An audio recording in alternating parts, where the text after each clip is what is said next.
Bonjour. Nous allons commencer notre chapitre au sujet des statistiques par une brève introduction. En effet, il est important de savoir de quoi on parle. Les statistiques, vous avez déjà rencontré cette notion en mathématiques au cours de vos années de collège, et puis, simplement parce que vous vous intéressez à l'actualité, ou dans le cadre des cours dans d'autres disciplines, vous avez pu voir un certain nombre d'éléments. Par exemple, cette pyramide des âges, qui est un outil très important pour les démographes, vous en avez peut-être entendu parler en géographie. Vous avez commencé les sciences économiques cette année.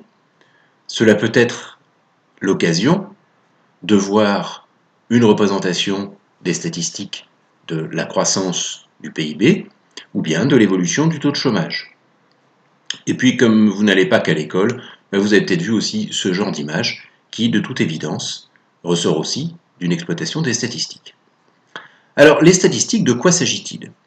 Eh bien, c'est une branche des mathématiques qui a pour objectif d'aider à représenter, à se faire une idée de la réalité. Donc, pour cela, il s'agit d'abord de collecter des données. Il s'agit ensuite de les présenter, de les ordonner, de les montrer sous une forme pratique, intelligible, de les analyser. Et tout ceci a pour objectif de permettre de tirer des conclusions ou de prendre des décisions. Aujourd'hui, la statistique, elle est très importante dans toutes les disciplines scientifiques, mais évidemment aussi en économie, en politique. Les psychologues s'en servent énormément, et comme on vient de le voir, même les sportifs.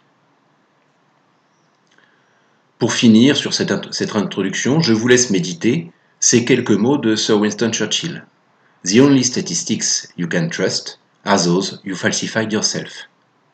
Je ne pense pas qu'il soit nécessaire de traduire, et nous reviendrons sur cette idée tout à fait à la fin de notre cours.